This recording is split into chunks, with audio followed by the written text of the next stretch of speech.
សួស្តីបងប្អូនទាំងអស់គ្នាស្វាគមន៍មកកាន់កម្មវិធីព័ត៌មានអន្តរជាតិនៅថ្ងៃនេះថ្ងៃសៅរ៍ទី31ខែឧសភាឆ្នាំ2025ម៉ោង 3:21 នាទីរសៀលនៅតំបន់បូក07ថ្ងៃនេះយើងនឹងស្វែងយល់យ៉ាងលម្អិតអំពីព័ត៌មានសំខាន់បំផុតនៅសហរដ្ឋអាមេរិកគឺការបណតេញោបុគ្គលិកទ្រង់ទ្រាយធំរបស Trump នៅទីភ្នាក់ងារជាច្រើននឹងនៅតែត្រូវផ្អាកតាមការសម្រេចរបស់តុលាការឧទ្ធរណ៍តើអ្វីទៅជាបរិបទនៃព័ត៌មាននេះតើវាមានផលវិបាកយ៉ាងណាទៅលើសង្គមនយោបាយនិងសេដ្ឋកិច្ចសូមសរតាប់បន្តទៀតហើយញញឹមជាមួយយើងបរិបទនៃការបណតេញោបុគ្គលិកទ្រង់ទ្រាយធំការបណតេញោបុគ្គលិកទ្រង់ទ្រាយធំនៅទីភ្នាក់ងារសហព័ន្ធជាច្រើនរបស់សហរដ្ឋអាមេរិកបានក្លាយជាបញ្ហាចម្រូងចម្រាសចាប់តាំងពីប្រធានធបត Donald Trump បានចូលកាន់តំណែងជាថ្មីនៅឆ្នាំ2025គោលនយោបាយរបស់លោក Trump មានគោលបំណងកាត់បន្ថយចំនួនបុគ្គលិកសហព័ន្ធនិងធ្វើកំណែទម្រង់ទីភ្នាក់ងារសហព័ន្ធដោយលើកឡើងថាវាជួយកាត់បន្ថយការចំណាយនិងបង្កើនប្រសិទ្ធភាពរដ្ឋបាលទីភ្នាក់ងារដែលរងផលប៉ះពាល់រួមមានទីភ្នាក់ងារការពារបរិស្ថាន EPA នាយកដ្ឋានការងារនាយកដ្ឋានសុខភាពនិងនាយកដ្ឋានអប់រំដែលជាទីភ្នាក់ងារសំខាន់ៗដែលមានបុគ្គលិកសរុបជាង 2.1 លាននាក់នៅទូទាំងសហរដ្ឋអាមេរិកគោលនយោបាយនេះបានចាប់ផ្ដើមមកនៅខែមករាឆ្នាំ2025ជាមួយនឹងផែនការកាត់បន្ថយបុគ្គលិកចំនួន 10% នៅក្នុងទីភ្នាក់ងារធំៗដែលស្មើនឹងបុគ្គលិកប្រមាណ 210,000 នាក់លោក Trump បានប្រើអានុភាពប្រតិបត្តិរបស់គាត់ដែលទទួលបានក្រោយជ័យជំនះក្នុងការបោះឆ្នោតឆ្នាំ2024ដើម្បីជំរុញផែនការនេះគាត់បានលើកឡើងថាការកាត់បន្ថយនេះនឹងជួយសន្សំថវិការដ្ឋបាលបានចំនួន $50,000 លានក្នុងមួយឆ្នាំនិងធ្វើឲ្យរដ្ឋាភិបាលដំណើរការបានលឿនជាងមុន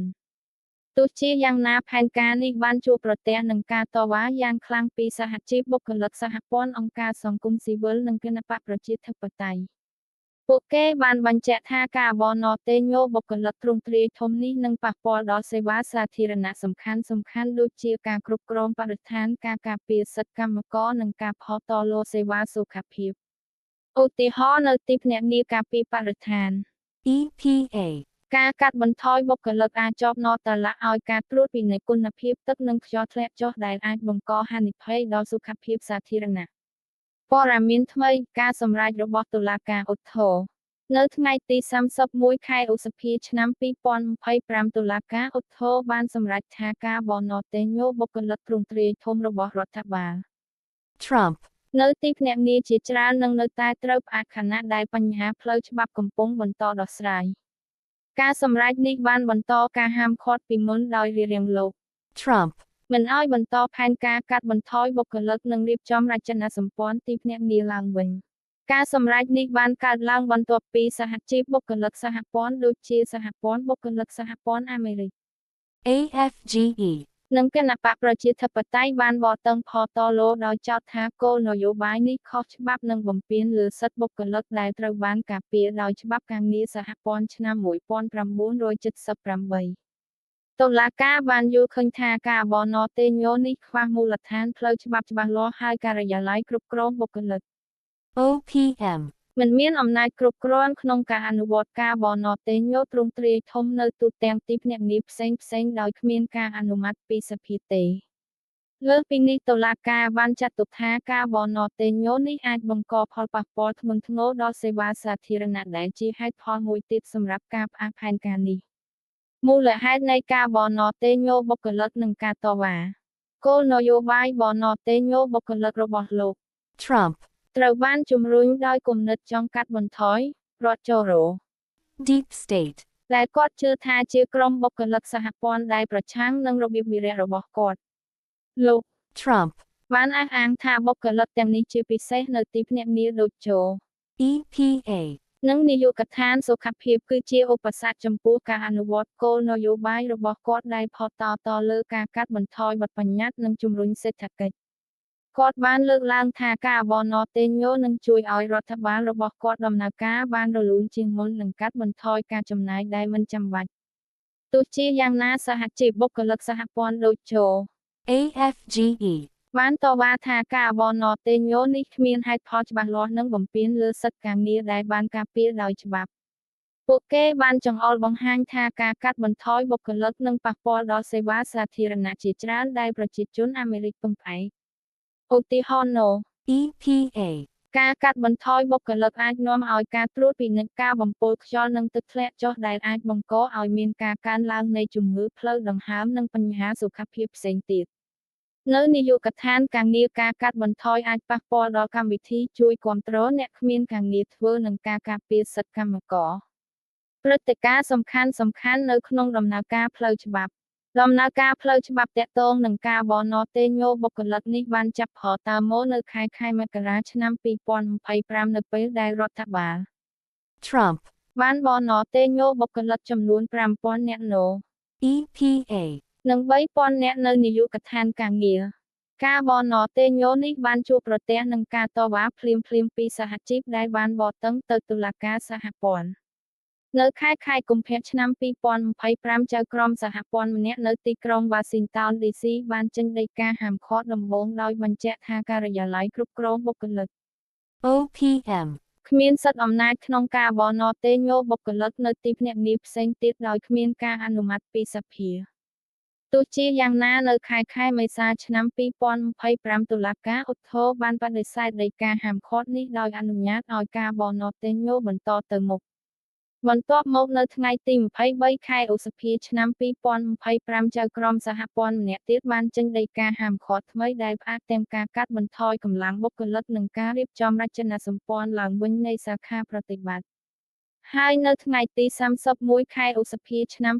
2025 តុលាការឧទ្ធរបានបញ្ជាក់ជាថ្មីនៅការហាមឃាត់នេះដោយបញ្ជាក់ថាការបោះណតេញ៉ូបុគ្គលិកនឹងនៅតែត្រូវផ្អាករហូតដល់មានការសម្រេចចុងក្រោយ ផលវិបាកនៃការសម្រេចរបស់តុលាការ ការសម្រេចរបស់តុលាការឧទ្ធរនេះបានផតលើការសង្គ្រោះបោះណតអាសន្នដល់បុគ្គលិកសហព័ន្ធរាប់ម៉ឺននាក់ដែលអាចនឹងបាត់បង់ការងារប្រសិនបើផែនការរបស Trump ត្រូវបានអនុវត្ត វាក៏បានរារាំងការរៀបចំរចនាសម្ព័ន្ធឡើងវិញនៃទីភ្នាក់ងារសហព័ន្ធដែលអាចប៉ះពាល់ដល់សេវាសាធារណៈសំខាន់ៗ ឧទាហរណ៍នោះ EPA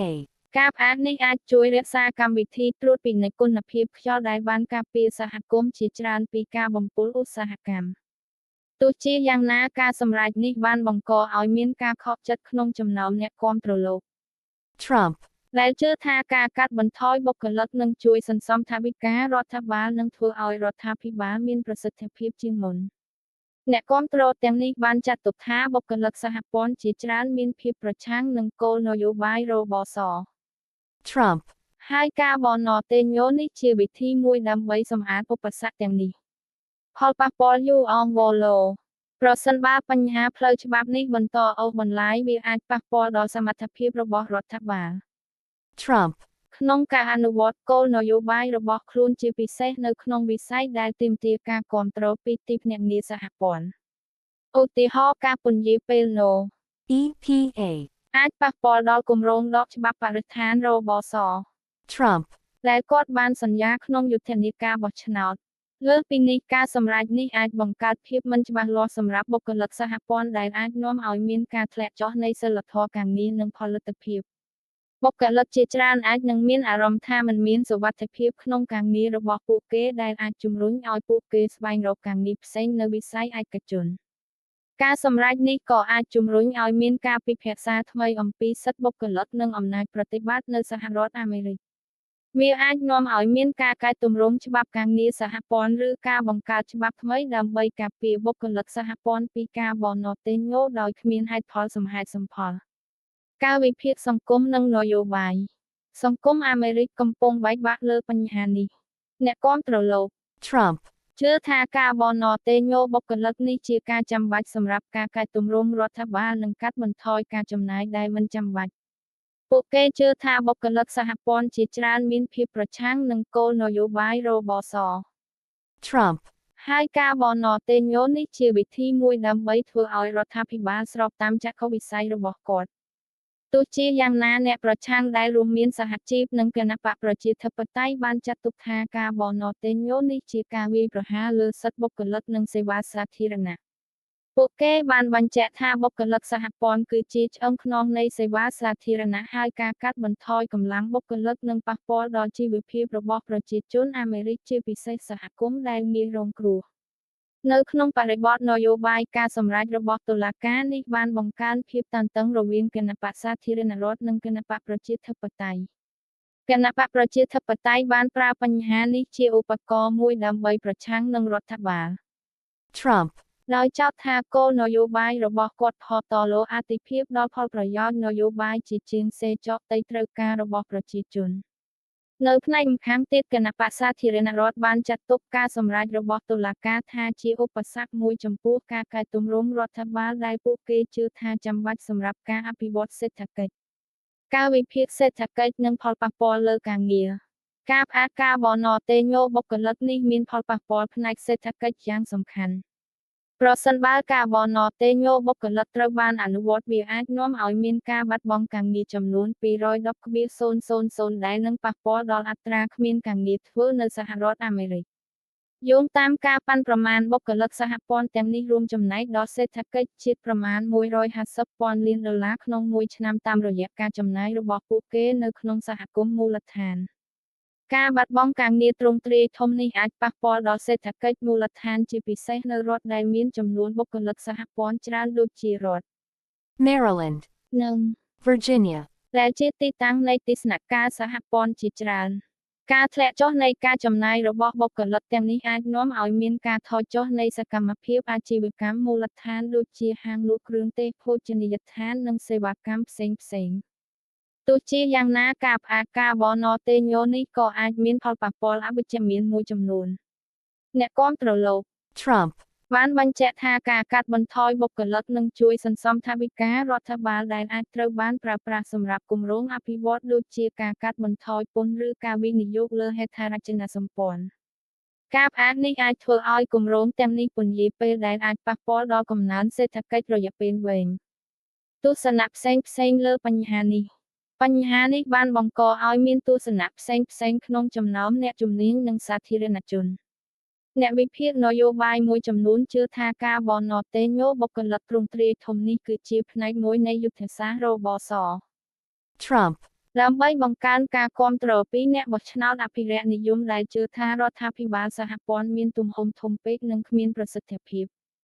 ទោះជាយ៉ាងណាអ្នកជំនាញផ្នែករដ្ឋបាលសាធារណៈបានព្រមានថាការកាត់បន្ថយបុគ្គលិកដោយគ្មានផែនការច្បាស់លាស់អាចនាំឲ្យមានភាពចលាចលនៅក្នុងទីភ្នាក់ងារសហព័ន្ធនិងប៉ះពាល់ដល់សមត្ថភាពរបស់រដ្ឋាភិបាលក្នុងការឆ្លើយតបទៅនឹងវិបត្តិដូចជាគ្រោះមហន្តរាយធម្មជាតិឬជំងឺរាតត្បាតប្រវត្តិសាស្ត្រនៃការកែទម្រង់រដ្ឋបាលនៅអាមេរិកការបរណតេញោបុគ្គលិកទ្រង់ទ្រាយធំនេះមិនមែនជារឿងថ្មីនៅក្នុងប្រវត្តិសាស្ត្រអាមេរិកទេនៅទសវត្សរ៍ឆ្នាំ1980ប្រធានធបត Ronald Reagan ក៏បានអនុវត្តគោលនយោបាយកាត់បន្ថយបុគ្គលិកសហព័ន្ធដោយផតតលើការកាត់បន្ថយទំហំរដ្ឋាភិបាលទោះជាយ៉ាងណាគោលនយោបាយរបស Reagan បានជួបប្រទះនឹងការតវ៉ាស្រដៀងគ្នាហើយបាននាំឲ្យមានការកែទម្រង់ច្បាប់ការងារនៅពេលក្រោយនៅទសវត្សរ៍ឆ្នាំ1990ប្រធានធបតBill Clinton បានអនុវត្តគម្រោង Reinventing Government ដែលមានគោលបំណងធ្វើឲ្យរដ្ឋាភិបាលមានប្រសិទ្ធភាពជាងមុនប៉ុន្តែគម្រោងនេះបានផតតលើការប្រើប្រាស់បច្ចេកវិទ្យានិងការកាត់បន្ថយការចំណាយជាជាងការបរណតេញោបុគ្គលិកទ្រង់ទ្រាយធំគោលនយោបាយរបស Trump នៅឆ្នាំ2025ត្រូវបានគេមើលឃើញថាជាការរវិលត្រឡប់ទៅរកវិធីសាស្ត្រអភិរក្សនិយមដូចគ្នានឹង Reaganប៉ុន្តែជាមួយនឹងភាពចម្រូងចម្រាសខ្លាំងជាងដោយសារតែការបែកបាក់នយោបាយនៅសម័យនេះសេចក្តីសន្និដ្ឋានការសម្រេចរបស់តុលាការឧទ្ធរណ៍ឲ្យផ្អាកការបរណតេញោបុគ្គលិកទ្រង់ទ្រាយធំរបស Trump គឺជាព័ត៌មានសំខាន់ដែលប៉ះពាល់ដល់រដ្ឋបាលអាមេរិកពីបរិបទមូលហេតុព្រឹត្តិការណ៍ផលវិបាកនិងការវិភាគវាបង្ហាញពីភាពស្មុគស្មាញនៃនយោបាយច្បាប់និងសេដ្ឋកិច្ចនៅអាមេរិកសូមតាមដានជាមួយយើងសម្រាប់ព័ត៌មានថ្មីៗជួបគ្នាវិញនៅកម្មវិធីក្រោយជម្រាបលា